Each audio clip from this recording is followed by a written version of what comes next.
11-сабак диаграммалар, түзүү, форматтоо, анимациялоо. Жашообузда көрсөткүчтөрдү, жетишкендиктерди, өсүүнү, токтоп калуу, айтор, аналитикалык маалыматтарды презентациялоодо эң башкы жана алмашкыс жардамчы бул диаграммалар. Диаграммалар аркылуу маалыматтагы тактык, салыштырмалуулук, айкындуулукту берүү жеткиликтүү жана жеңил болот. PowerPoint'теги дагы бир артыкчылык биз айтып жаткан диаграммалардын ыкчам, тез, ыңгайлуу иш алып баргандыгы. Жөн гана көрсөтүп койбостон, анимациянын жардамында көркөм бере алгандыгы. Анда баштайлы. Инструменттер панели, вставка, диаграмма. Дароо эле эскерте кетели. Диаграммалар менен кенен толук кандуу иш алып баруу үчүн компьютерде ушул PowerPoint программасынын бир тууганы Excel таблицалар менен иштөө программасы да орнотулган болуусу керек. Эгер ал болбосо, диаграммалардын конструкциясы менен, анын ичиндеги маалыматтар менен, анын форматы менен иштөө өтө кыйын болуп калат же такыр эле мүмкүн эмес болуп калат. Демек, диаграммалардын топтому турган мындай терезе ачылат. Бул жерде албетте диаграммалардын типтери, түрлөрү берилген. Ылайыгына жараша пайдаланууга болот. Биринчи гистограммалардан баштайлы. Бул жерде диаграммалардын, гистограммалардын түрлөрү жайгашкан. Арасынан биринчисин тандайбыз. Окейди басарыбыз менен презентациялык баракка гистограмманын өзү жана жогору жагынан ага берилүүчү маалымат таблицасы чыгат. Эми кимиси ким экендигин аныктайлы. Таблицанын А уячаларында категория 1, 2, 3, 4 деп турат. Булар мына бул 4 топко бөлүнгөн диаграммалар. Ар биринин түбүндө кайсы категория экендиги жазылып турат. Ал эми таблицадагы ряд 1, 2, 3 дегендер категориялардагы көрсөткүчтөр. Биринчиси ряд 1, экинчиси ряд 2, үчүнчүлөрү ряд 3. Диаграмманын этегинде да кайсынысы кайсы экендигин билдирген маалымат көрсөтүлгөн. Демек, 4 категория ар биринде 3төн ряд же 3төн катар жайгашкан. Бул жөн гана макет. Ошондуктан аны кыймылга келтирели. Диаграмма кайсы тема боюнча болуусу керек. Ошону тактайлы. Жөнөкөй эле мисал алайын. Мисалы, Алымбектин алма жегендиги тууралуу. Название диаграмманын ордуна теманы киргизебиз.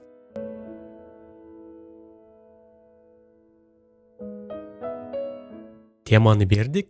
Мыш менен барып, текстин өзгөртө турган таблицанын ячейкасын басып жаза беребиз. Ряд 1ге кызыл алма, ряд 2ге сары алма, ряд 3кө көк алма деп жаздык. Ал эми категориялардын биринчисине 3 күн мурда,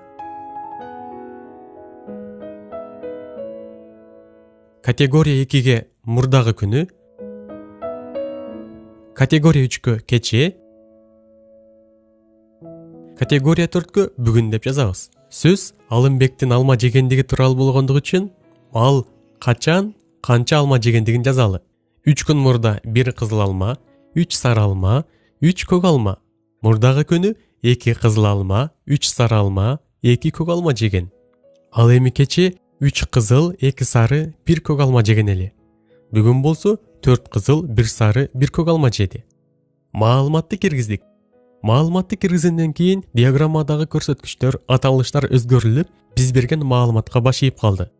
Аныктап карап көрсөк, баары так, баары туура. Баары айкын. Диаграммадан прогрессти, же анын тескериси болгон артка кетүүнү көрүп турабыз.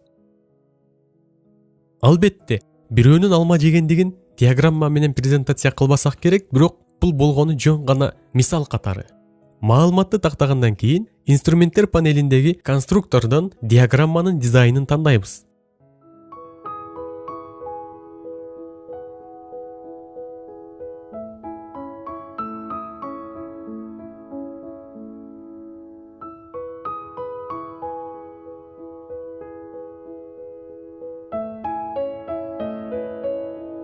Кийин инструменттер панелинин оң тарап бурчунда экспресс макет бөлүмүнө кирсек, диаграмма жана андагы маалыматтардын жайгашуусунун макеттери бар.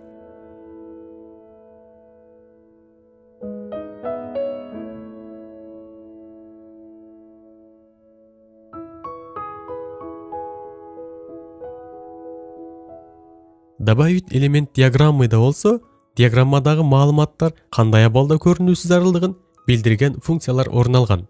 Албетте, керегине жараша кошуп иштетебиз.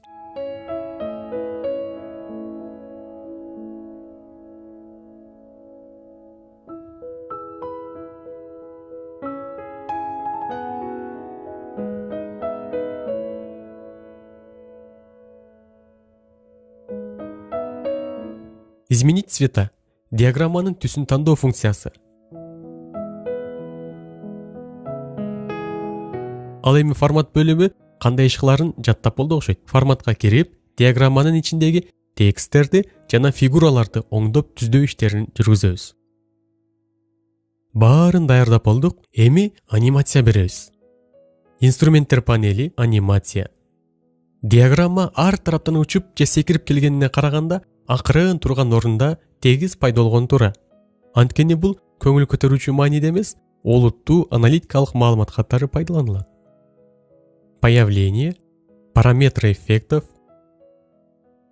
Ой жууртуп карачу болсок, диаграммалар төмөндөн жогору карай көтөрүлгөн туура. Демек, бул жерден да ошого ылайыктуу анимация беребиз. Андан соң ушул эле жерде как один объект командасы бар. Бул диаграмма бүтүн объект катары пайда болуусун камсыздайт. Көрөбүз. Менимче, бүгүнкү олуттуу жана маанилүү презентациябызга бул эмес, башкасы керектей. По рядам, по категориям, по элементам рядов деген жана по элементам категорий командалар турат. Албетте, бул командаларды ар бир презентация жасаган адам максатка жараша пайдалана берет. Так, менин бүгүнкү презентацияма акыркы по элементам категорий командасы керектелет. Ар бир анимациянын убактысы 0,25 секунда. Аткарылышы по щелчку.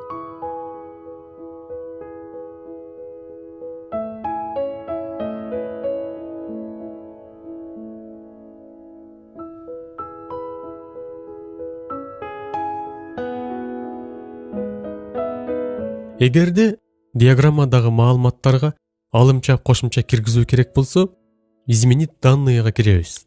Бул тарап категориясы, бул тарап бөлүмдөрү. Маалымат кошуу оп оңой.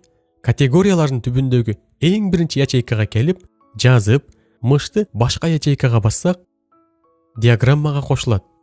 Бөлүмдөрүн дагы ошондой эле кошобуз. Келебиз, мыш менен белгилеп, маалыматты киргизе беребиз.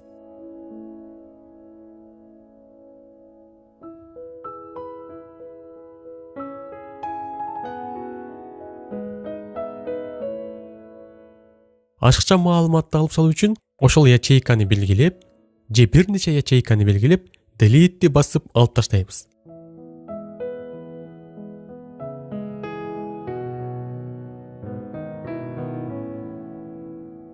А эгер планыбызда диаграмманын тибин өзгөртүү керек болсо, анда аны да алмаштыруу жеп жеңил. Инструменттер панелиндеги изменить тип диаграммага киребиз. Мисалы, гистограмманы графикага алмаштырып көрөлү. Маалымат ошол бойдон калды, бирок көрүнүш өзгөрүлдү. Мында Алымбектин алма жегендиги бир аз башкачараак өңүттөн берилди. Өсүү, түшүү сызыктар менен анализденди. Форматтоо, макеттерин өзгөртүү дагы да болсо мурдагыдай эле. Дагы бир тегерек диаграммага салып көрөлү.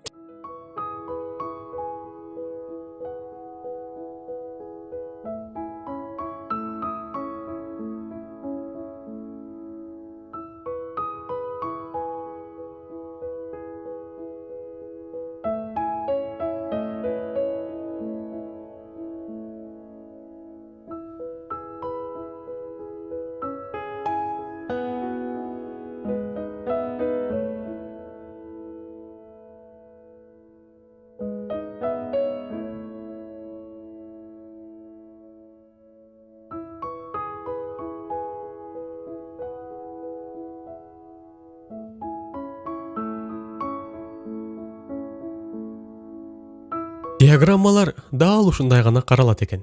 Башка жолу жок экен дегенден алыс болуу керек. Бул жерде берилген диаграммалардын баарын анализдеп, эксперимент жүргүзүп, өздөштүрүп көрүп, 1000 багыттуу кызматка жумшаса болот. Ал ар бир адамдын максатына, өздөштүрүүсүнө байланыштуу.